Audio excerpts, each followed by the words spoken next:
Hello, everybody. Terrence Lehue here with another episode of the Intellectual Agrarian podcast, where we talk philosophy from the farm. As a little bit of a Christmas gift to you and a fun time for us, we are presenting the first annual Bookies. We've got Scott Hebert from Flavourful Farms joining us in presenting some of our favorite books from our 2018 reading. We'll be discussing our best books in biography, philosophy, business, creative, and a random favorite through the year. I hope you enjoy our discussion and thoughts from the books we've read through the year. Now let's get into the Bookies with Scott Hebert.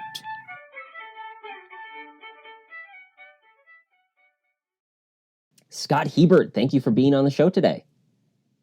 Yeah, thanks for having me. Well, what I wanted to do today, since we're both big readers, you have more recently come into reading than I have, but it's really fun to get a chance to talk about what we've read and look at what some of the best books of this year have been. So we're going to do the first annual Bookies. Nice. So we're going to place our bets. How many books did you get through this year? This year-ish, I am at, oh dear goodness, I didn't even look. I know that it's one of those things where it's a little ridiculous because this year I was top heavy. I read a whole bunch in January, February, March, April, and then as we get closer to my busy season, like it dries up to almost nothing. And then, of course, I only count nonfiction. I will say that. I only count nonfiction. So I'm at, I think, 30 to 40, somewhere in that range. Nice. Cool. How about you? I'm pretty much the exact same, even with how my year broke down. I think I read almost 30 books in the first 2 months because I was working on a farm job and I had to go to my 8-hour job, but I was able to listen to books while I was working. So I really took that time and really focused in. So I think I got 30 books done in the first 2 months. And then after that, it was nothing. So I think I'm at around 50 now. And I mostly read the nonfiction, but I've been trying to read a little bit more fiction just because I think it's fun. Yeah, I honestly, and I think we'll talk a little bit about this, but the thing I think about fiction, and actually just throughout the book that I recently read that I sent to you the other day, How to Fight a Hydra, I thought it was rather clever, and it kind of displays what I like about some fiction, is that fiction can provide an excellent metaphor, or it can really illustrate an idea so perfectly when it's the right book with the right author at the height of his craft. Yeah, it's a different type of truth than just a fact is a truth. Mm-hmm. All right, so first category we have here, and actually one other thing I just kind of want to make comment. Some of these categories I had to really be a little careful on because I was looking over going, how many of these types of books did I read? Because I'm not sure if you've seen it this way, but some years you're really deep in the categories you're reading. There are 3 categories you've read, and you've read 50 books. Whereas there are other years you've read 8 different categories and only one or two books per each one. Yeah. So my options were actually a little bit more limited in some of these selections than I expected. Because normally I read 8 biographies, and this year I only read 2. That's funny. The first category here is Best Biography, and I picked The Fellowship, The Literary Lives of the Inklings by Philip and Carol Zalewski. And I'd heard about this book a couple years ago on the Art of Manliness podcast. They did an interview with the authors. And I really enjoy, if anyone has an idea, the Inklings is the group of people that J.R.R. Tolkien, C.S. Lewis, Owen Barfield, and Charles Williams were the ones that they focus on, the 4. But they're the ones who wrote The Lord of the Rings. Lewis has the Space Trilogy and the Chronicles of Narnia. And it was really interesting to see this literary group come together. And I almost could have put this in my creative category because it was so much on how their combined thoughts and opinions and work created these incredible works of art like the Lord of the Rings trilogy, which we wouldn't have otherwise. Yeah, that's really interesting. I haven't read that book, but I've heard about it, and it definitely kind of struck a chord with me that these guys would meet. They met at a bar, didn't they? Yes, they met at Lewis's house, and they met at the bar. And what's funny is they met at the bar on some mornings and then some evenings because that's the way they roll in England. Yeah, it was just super interesting. I never, for a long time, I never really thought about writing as a craft, I guess, so much. I don't know how I thought books were made, but I never really thought about it as like a craft as much. And then hearing about these guys getting together and really trying to dissect each other's books and making sure that they had stuff written so they could show up on their weekly meetings or whatever. It was super interesting. Now, what was your best biography? I picked Leonardo da Vinci by Walter Isaacson. Oh, Have you read any of Walter Isaacson's books? I have read I've read the Steve Jobs, Benjamin Franklin, and I actually made it halfway through Da Vinci. It's still sitting on my shelf in the finished reading pile. Nice. Yeah. There's something about Da Vinci that just really appeals to me, I guess. And I've always kind of been softly interested in him, but after I found out more about him, it just was like I just was really, really kind of taken back with him. Just what he thought and how I guess everything kind of. He had this one phrase. It was called ostinato rigore, and it meant relentless rigor. And that's how he did everything. He did everything with relentless rigor. He combined art and science, and he took all these different disciplines, mastered them all, and combined them all into creating these just amazing works of art, and that have really survived throughout history, which is kind of crazy. It really is incredible. And Isaacson brings so much research. I listened to an interview he did shortly after book's release with Tim Ferriss, and he was just talking about how there was more. He had more research material on Da Vinci just based on the sheer amount of work produced than he did Benjamin Franklin or Steve Jobs. Yeah, he said both. He said because he had there's Da Vinci had journal entries, and I think there's like maybe like 500 of them or something scattered all over the world right now.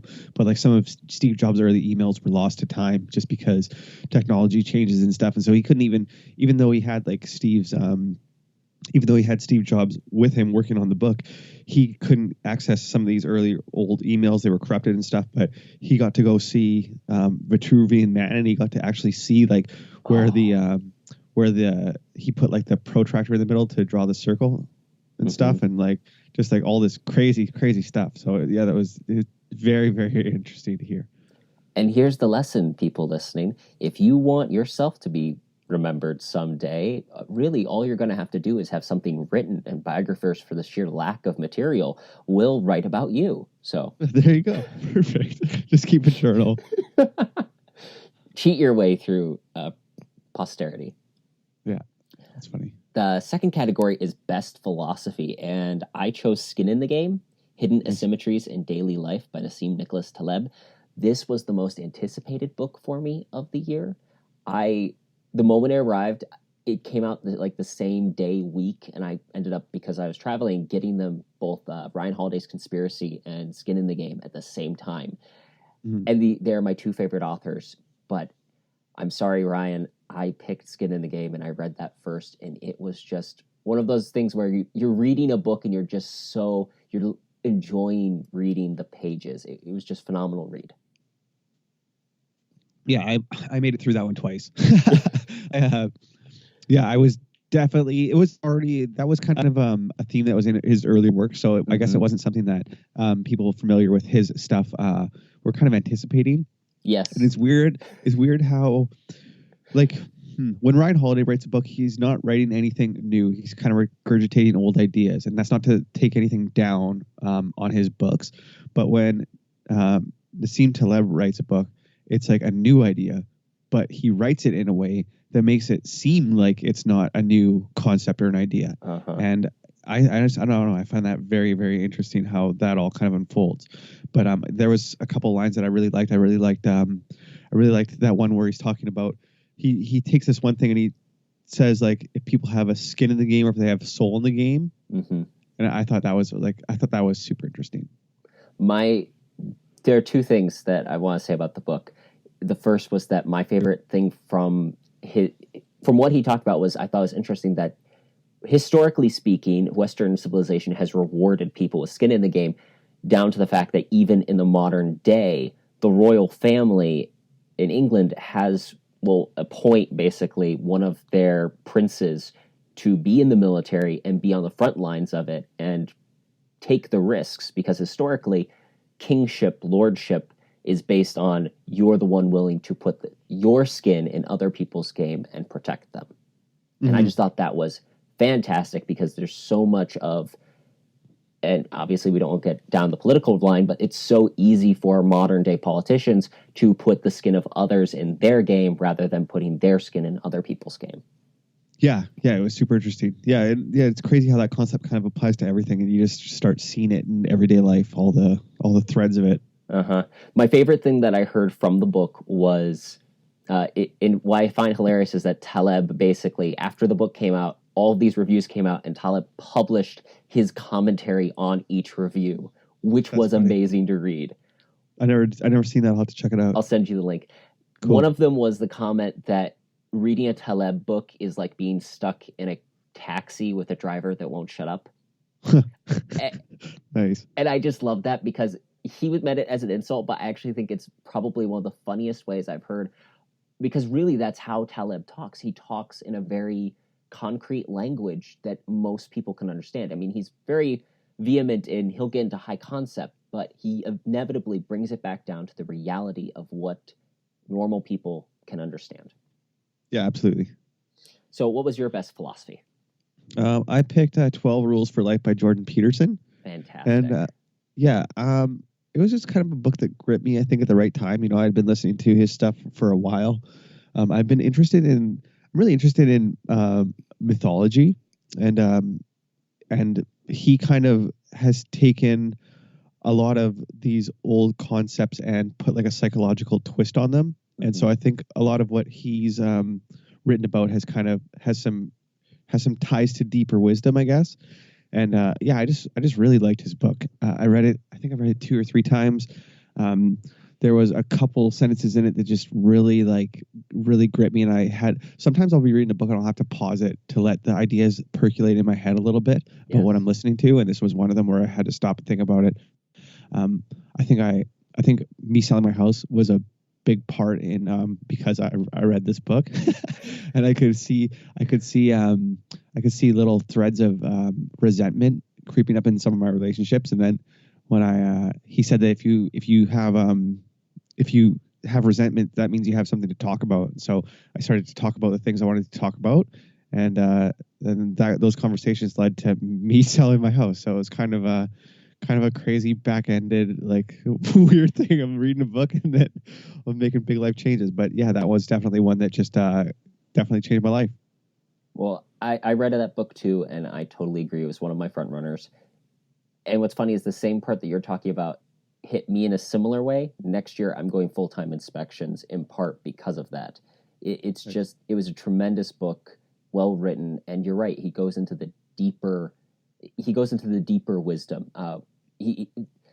I guess you could almost say he pulls into that the underworld of ideas, the chaos of ideas, and extracts the order, which I love. I love how he takes those metaphors. It just works out so well. Yeah, it does. Yeah, he's just a very articulate man, and smart, and obviously sold like a couple million copies now, so he's doing okay. He had one comment that I really enjoyed in the book, which was something along the lines of, every piece of new information creates a little death as it replaces the older information that no longer is pertinent. Yeah, it's interesting. The next category was best business. Now, for me, I selected a book I actually read early in the year, so it's actually maintained at the best business book despite all the other ones I read, because this year I read more business marketing books than anything else. It was Building a Story Brand, Clarifying Your Message So Customers Will Listen by Donald Miller. And what I love about the book is it basically took narrative theory, the hero's journey, and applied it to marketing, which I thought was so genius. Yeah. Keep going. The caveat to it is that your product isn't the hero, which is what I think a lot of people kind of default in if they think of applying narrative theory to products. Instead, you're the guide on the customer's journey as the customer is the hero, and your product is there to help them succeed in their quest, which I just thought was brilliant. Yeah, it's really interesting. I picked the same book for that. Oh, category. Really? Yeah. I heard you talking about this book, or I think you might have suggested it to me. and I put it in there. And then when I was looking through my list of things, I was like, I didn't read too many straight like businessy books. Like the past couple of years, I really have, but this year I didn't really have. I had like maybe 5 to choose from. And then, but this was definitely one that like jumped out at me because I was definitely like, even with my farm and with my YouTube channel and stuff, I was positioning myself as the hero or my products as the hero. And I realized that I needed to make myself as more into the mentor, to take these people, to take my customers or my viewers or my listeners on a journey with me versus, trying to enact that out. So yeah, it was really interesting. This was definitely one that I took a lot out of it too. And what I like is it's not a big book either, because they're not padding a concept. They give you what the idea is and say, this is how it works. And it's a really simple idea. But like most simple ideas, it can be hard to execute on because it's so, in many ways, contrary to what most of us do in our daily lives, which is make ourselves into heroes. Yeah, and it was very tactical and concrete. There was a lot of good stuff in it too. It wasn't just that one little concept. It was a little bit more than that. But yeah, I thought there was a lot of stuff. It was definitely one. It was one that I read, and now I'll probably read it again over winter, I think. Mm-hmm. And there was one other thing that had come on. But what I find funny is after that book came out, another book came out called Storynomics by Robert McKee and some marketing guy, which I was curious because it's another book that basically came out with the idea of narrative theory applied to marketing. And really, it is the same idea, except in such a more complicated and convoluted way of describing it that you really either have to be a marketing guy or a high story guy to get it. That's interesting. Sometimes you don't realize how well a book is written until you see one that's written poorly or over explained or whatever, and then you're like, oh no, okay, this is really well done. Yes, I feel the same way about some movies like Avengers versus Justice League. It's amazing when you see similar concepts and like a premise, but then execution is so entirely different. And I love the story brand. If anyone's listening, you are interested in this book. If you don't necessarily want to buy the book right away, definitely buy the book, but they have the Building the Story Brand podcast, in which it's a really great resource. And I started listening to that before I bought the book. And anyway, it's perfect. I highly recommend it. That's cool. I didn't know there was a podcast. I'll subscribe to it. Yes, subscribe to it. Do you have any other thoughts on the book? No, I did like that book though. I think it's hilarious. So listeners, we did not compare lists beforehand. So it's really funny that we picked the same one. Best creative. This is the next category. I picked a book. This is almost kind of cheating, I guess. I'm 3/4 of the way through it. But because it is so good, I know it is my best book of the year for creative work. It was Creating Character Arcs for the Master Author's Guide to Uniting Story Structure, Plot, and Character Development by K.M. Weiland. Okay. And I enjoy writing. That's my hobby. And as much as I try writing fiction, it never quite gets to the point where I actually want to share it with people. But as a hobby, I enjoy reading about how to do it better. And K.M. Weiland does an excellent job basically going over how to unite your story structure and your character arc in the same story. Because if they're disjointed, then the story's disjointed. So she uses real practical examples of films or books that people know in the zeitgeist, like for flat character arcs, which is when it's just the character remains unchanged despite the challenges and obstacles being faced that question his truth. He maintains his truth and changes the people around him. She uses the example of Captain America in Captain America Winter Soldier, as his view of the world is challenged, but he maintains it despite all of the questions and the obstacles. So it was a great book. I enjoyed it. Yeah, that's really interesting. I picked The Artist's Journey by Stephen Pressfield. Stephen Pressfield wrote. Have you read that one? I haven't. I need to read more Pressfield. Yeah, he wrote. He has his creative books are very short. Like an audiobook would only be like a couple hours long. I think this one's short too, but it takes. He has this concept of the resistance and how artists need to overcome that resistance. But he details out this artist journey, and it's kind of like what we've been talking about, that the hero's journey. Okay. through the lens of the artist instead, and it's about creating the work and getting over the initial resistance of putting that time in and doing that work. And just listened to it again the other day. It's short. I think this will be one that I'll probably read again, like once a year type thing. Come back to it just when I need a little topper up. Mm-hmm. It's called The Artist's Journey. Yes, I'm definitely adding it to my list. Thanks. The last category was random favor of the year. Now, this could be fiction or nonfiction. And I'm going to throw out a book that has been out for a while, but I finally read it, Gone Girl, which we were talking a little bit earlier about how fiction, when it's written well, can describe a truth or idea. And for me, this book this year was Gone Girl because it took... have you read the book or the film? No, I haven't. Have you seen the film? Nope. Okay. Nope. I do recommend it simply because as a thriller, it's a great thriller. Basic premise is that the wife has gone missing on their anniversary. The husband is distraught, doesn't know what to do. And the police mounting evidence comes out that the husband's been cheating. It looks like he was just about to divorce his wife. And so the police think it's him, but plot twist, she's alive. A spoiler warning. She's alive and has framed her cheating husband for her murder. Crazy. It's definitely, everyone's going to say, well, that story's been done to death. Yes, it has. But what I love about this book is Gone Girl uses narrative structure so well in how it tells its story. And it talks about how, as a commentary, it's more or less how we create perceptions and narratives and force narratives on situations. For instance, the husband is described as so distractingly handsome that when people meet him, they immediately form a judgment about him. Yeah. They immediately think douchebag because they look at him and his name is Lance, and he looks like that. So, and he, to compensate, starts smiling all the time. Well, when your wife has gone missing, smiling all the time is not a great way to earn points with the media. Yeah, that's funny. So that was my pick because of those reasons. I think I'm actually writing an article right now on how it basically works through narrative conflict. Nice. That's cool. That's really good. Yeah, it's nice when you can get a piece of fiction that really grips you. What was your pick?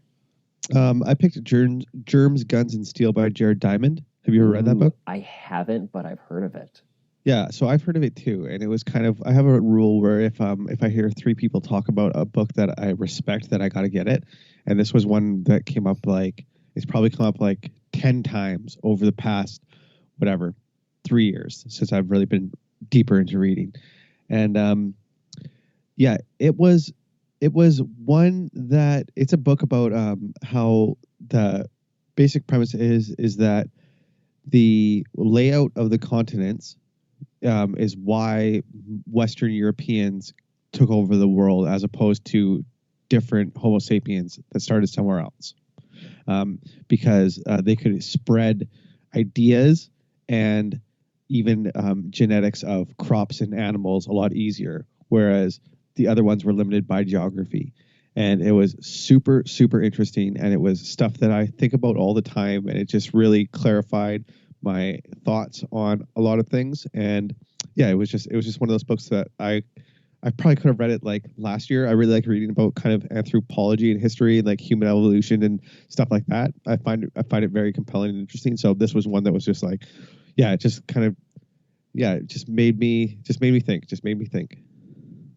I'm definitely going to start reading that book because I love the topics like those. Last year, some of my favorite books were Origins of Political Order and Political Order and Decay by Francis Fukuyama. And I just love that kind of anthropological look at civilization. So I'm definitely going to get that read. Cool. Last category. You got one more category? The final category is favorite narrator. Now, this is one I kind of just threw in last minute because I know you and I are both Audible junkies. And even though this episode is not sponsored by Audible, I think it would be fun to, because really so much of the listening, the reading experience when you're listening to a book comes down to how good is the narrator's voice, how good is his delivery of great concepts. Because being in a great class with a horrible teacher, unless you have a good narrator, it really drains the book of its luster. Totally. Yeah, I totally agree. Yeah, you can have a book that's an audio experience, or you can have it be very dry and boring. There's a couple books, I think the Walter Isaacson Benjamin Franklin book. I'm pretty sure this was it, but he had a narrator in it that was he kept like going like this, Yes. like with his mouth. Yes. And I always had to turn it off. Like I really liked the book, but I was just like, man, I don't know if I can handle this. Like it was driving me insane. Like if I had to listen to it again, I don't think I would. Like I don't think I would listen to that book a second time just because I didn't like the narrator. So yeah, it's very important. But yeah, I think we're talking. What was your choice? I kind of actually picked two, and I know I'm cheating, but this is my game, so I guess I can do that. I write the rules. What can I say? I picked John Lee he's done some nonfiction, but I listened to him doing fiction. He has a crisp English accent. He just delivers with a very powerful voice. When you think of a guy, I don't know what he looks like, but just the way that he talks, he usually the people he's voicing that I listen to him voicing are more powerful, big guys, and he just has that voice that's immediately dominating the room when he talks. He narrated a couple of the Saxon stories, and this year I started listening to Terry Mancor's Mage series, a fantasy series, which I normally don't listen to fantasy. But his delivery was so good for what I'll call more medieval story that it was perfect. He also narrated Harry Hole, I'm going to butcher his name, but he's Joe Nesbo, the guy that wrote not the Girl with the Dragon Tattoo books. It's the other Scandinavian thriller series. He also narrated that, and just perfect delivery with everything he said. That's cool. Yeah, that's really good. And I'll end with my second one if you want to share what yours is, or if you had two, that's fine also, since I cheated. I picked one that I'm actually listening to right now, and it's called the book I picked is You Can't Hurt Me by David Goggins and Adam Skolnick, who's his ghostwriter. David Goggins is a Navy SEAL ultra marathon runner, and he's just like this crazy guy, had been on a crazy life, and his kind of premise is that that most of us only tap into like 40% of our capabilities, and that we can push further. And he talks about going through like a Navy SEAL Hell Week and coming out with like I think he had 2 broken shins, and he finished his basic underwater demolition training, like his BUDS camp. He's the only person to have to do like 3 Hell Weeks in 1 year, in 18 months, I think, because he kept getting hurt and injured and stuff. And it was just this really crazy thing. But the way they structured the book is the kind of have like podcasts between chapters a little bit, where they'll like the guy, the ghostwriter will read the book that they wrote together. And then in between the chapters, then he'll be like, so David, what'd you think here? And then David will start talking about different stuff that happened to him in that life, or expand on some stuff maybe that they couldn't include in the book. So it's just super interesting to hear, like, the whole process. And it's just like, it's a whole audio experience versus just a straight, like, this is the book, here's the thing. So that's the one I picked. It's like a 13-hour book, and I just about finished it yesterday. So I just loved it. I saw it pop up on your Instagram feed, and I was looking at it, I'm like, I really hope he talks about this book, because I'm curious about it. So another one that I can add to my list. Yeah, I read actually a couple books about him this year, and then as soon as I found out that he was coming out with a book, I was just like, damn, all right, cool. And then I didn't even know it was coming out, and then I seen it was out yesterday, and I was like, okay, I gotta get this. I love it when there's a book that you didn't expect to come out that comes out, and you're like, oh, this is amazing. For me, last year, I know this is a little diatribe, but last year, if I had done this list, The Confidence Game by Maria Konnikova would have been on it. She is one of my favorite authors, because the first book she had was on Sherlock Holmes and psychology. The second book was on confidence men and psychology. Her next book that I'm waiting for is on poker and psychology.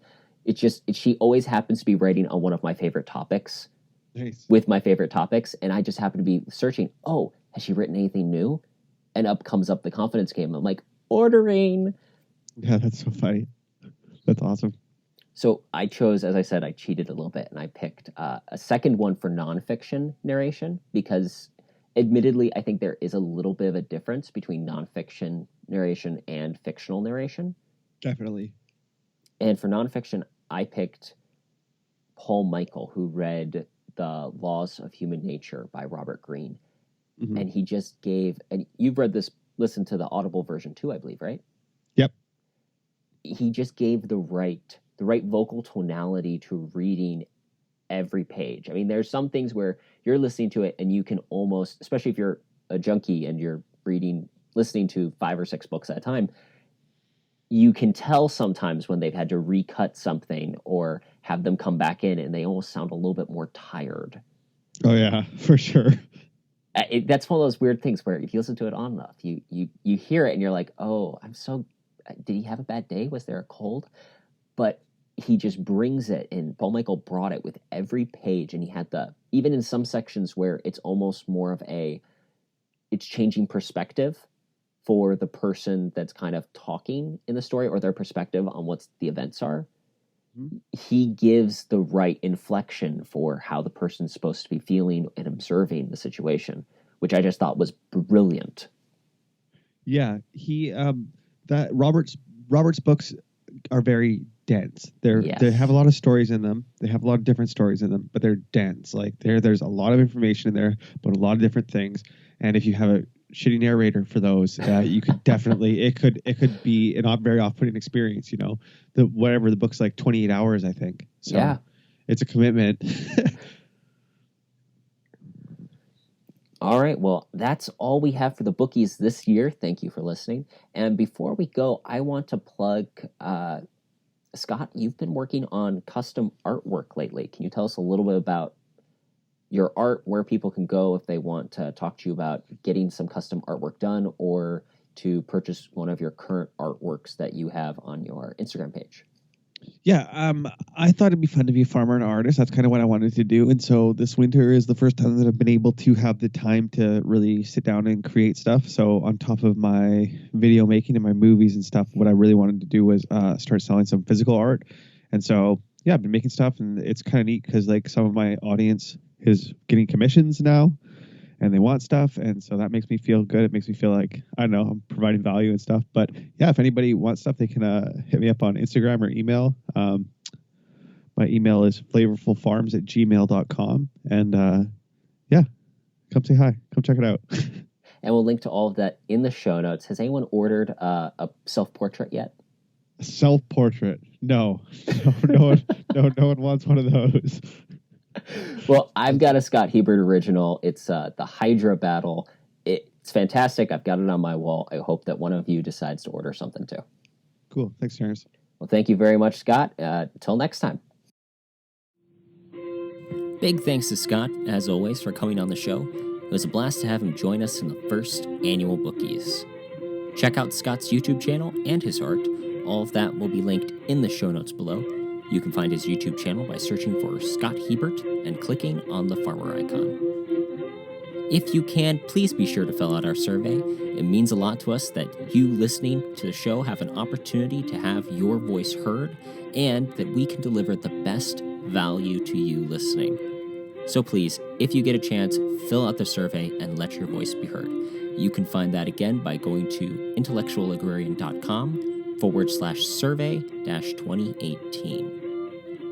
Thanks again for listening. If you haven't already, please subscribe to the podcast in whatever your podcast player of choice is. You can find the show on Apple Podcasts, Stitcher, Spotify, iHeartRadio, and more. While you're there, please make my Christmas wish come true and leave a review. Hey, that rhymes. This has been Terrence Lehue and the Intellectual Agrarian Podcast, reminding you to keep farming the dream.